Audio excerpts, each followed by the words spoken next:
We have Jim Conn here talking with us. Jim, you're a retired Methodist minister, and I thought one of the most interesting things I found out about you was that you write a blog, and it's called Capital and Maine.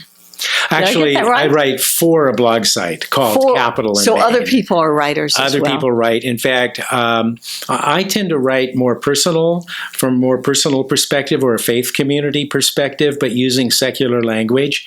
The site itself is doing investigative journalism. I don't consider myself a journalist or an investigative journalist, but so we can go there to find out the real news. They let me write, and I'm grateful.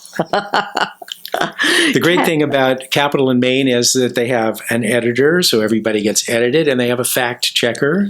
So everything that you read on the blog site has been fact checked, so you know that it's real. That is valuable, isn't it? It's hard Extremely valuable. It's hard to come up with good information today. Yes. You are a former mayor of Santa Monica. Former mayor. 8 years on the city council of Santa Monica.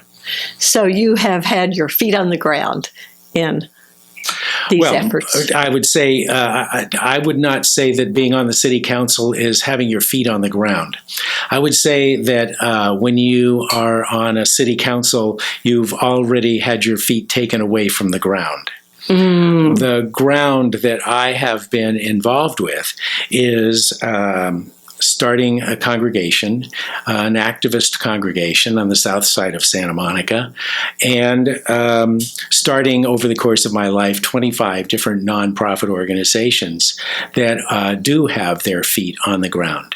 And whenever you start a project or when you start a program, you're on the ground.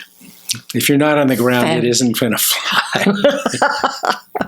Top down doesn't work. Yeah. Grassroots up does work. Yeah.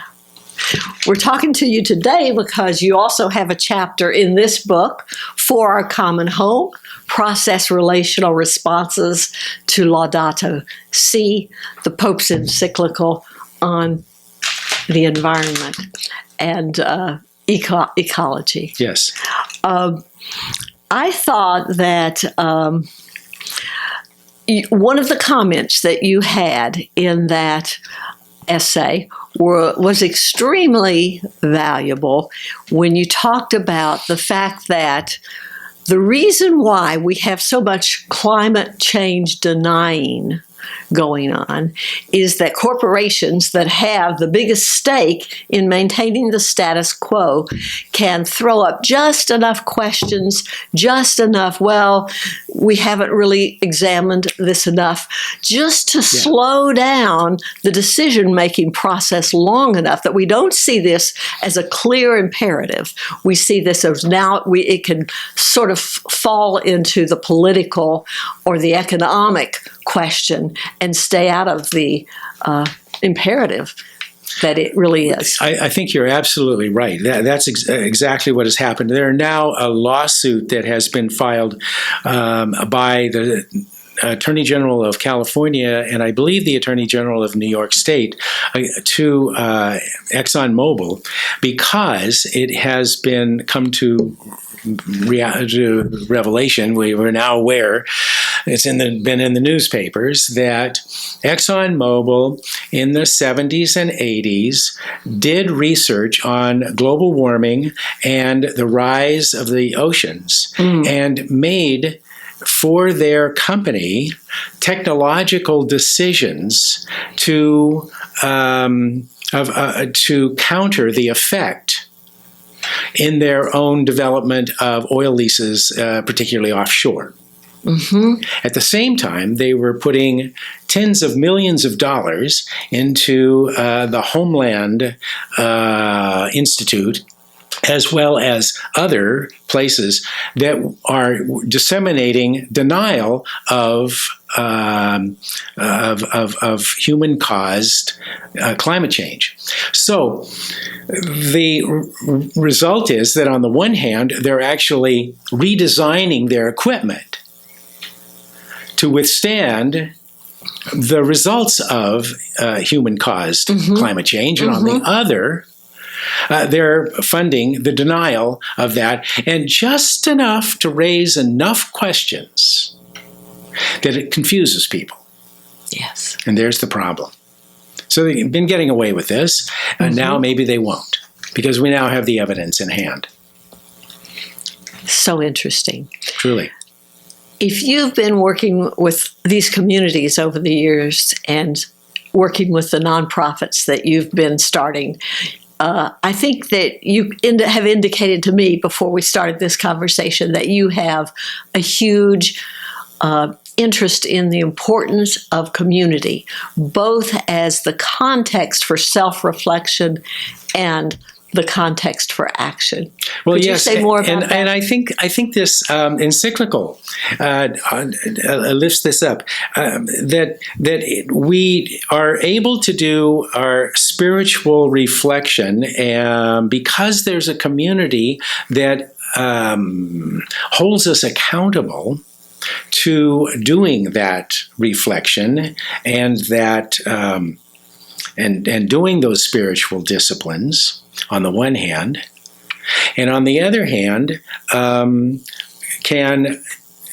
help us to be more effective in action in the world. And that those two poles of reflection and action are held together in community. That it's the accountability that community helps us to be responsible to.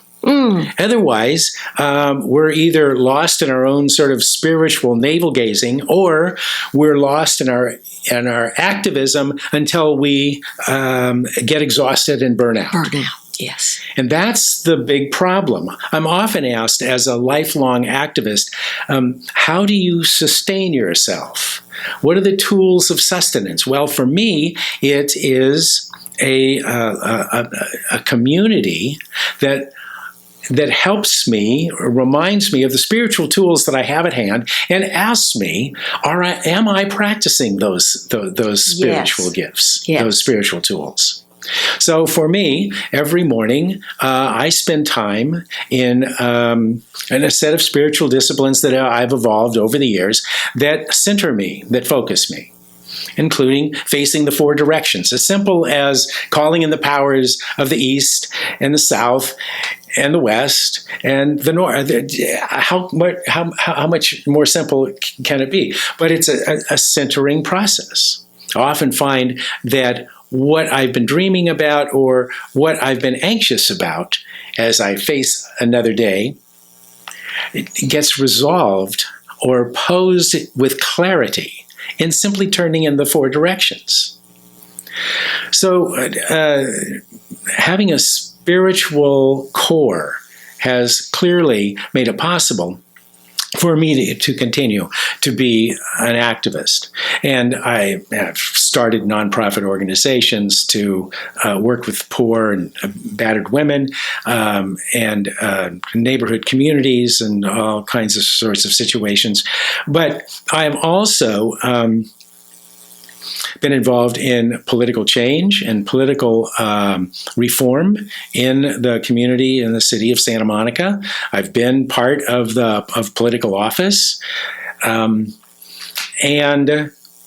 I have been an activist over my life. I've been arrested more than 30 times. I've lost track of how many times I've done nonviolent civil disobedience. But what I would say about action is that sometimes people think, oh, I could never do that. And the fact is that actions for justice, actions for saving the world, can be as simple as signing on to a petition online. Which Absolutely. I have friends that won't do that because they don't want to be on another mailing list. I get that.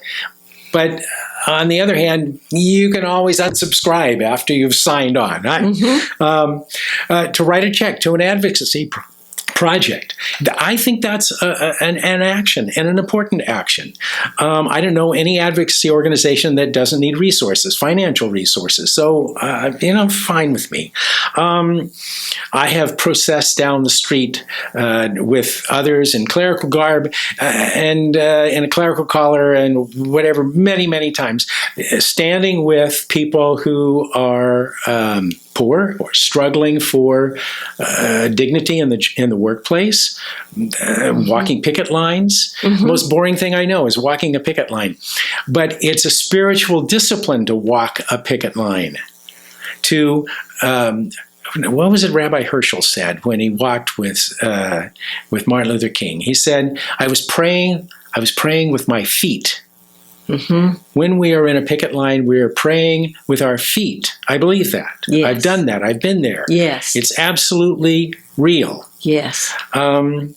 So anytime, it seems to me, when we are subject to the criticism of colleagues or family or friends for taking those positions, we're taking action. Sure. But you can't sustain that without a spiritual core, and I don't understand how people can do that without a sense of community. Yes. That it's the community that says, how are you doing? Are you okay? How can we be supportive of you? How can we be supportive of each other? Are you continuing to practice those disciplines? What have you been reading recently that has been most exciting to you? Yes. Is there a poem that you have found meaningful in the last week? Those are the kinds of questions that I think give us sustenance and feed our souls. Yes. Yes. So that we can do the action in the world. I think I agree with that. And I think, well, when we're talking about just facing the four directions, even that gives you a sense of context, that it's not just an isolated you, that you are in relationship Right. to all the dimensions. Yeah, I think that's absolutely true. And it seems that that in addition to accountability, community gives us what really is our sustenance, which is love. Yes, yes. That's where we do love. That's where we get to experience love. And I like that notion that love done in public is what we call justice. Love and justice, it's simply a matter of who the audience is. So what we do in private, what we do in community, translates out into the world. Yes. And that's the spectrum of love to justice. And as the Pope says so clearly, we can only do that effectively in community, where we're worshiping together, we're thinking together, we're reflecting together. Yes. What a joy this has been. Thank you so much, It's been great Jim. to be with you. Thank you.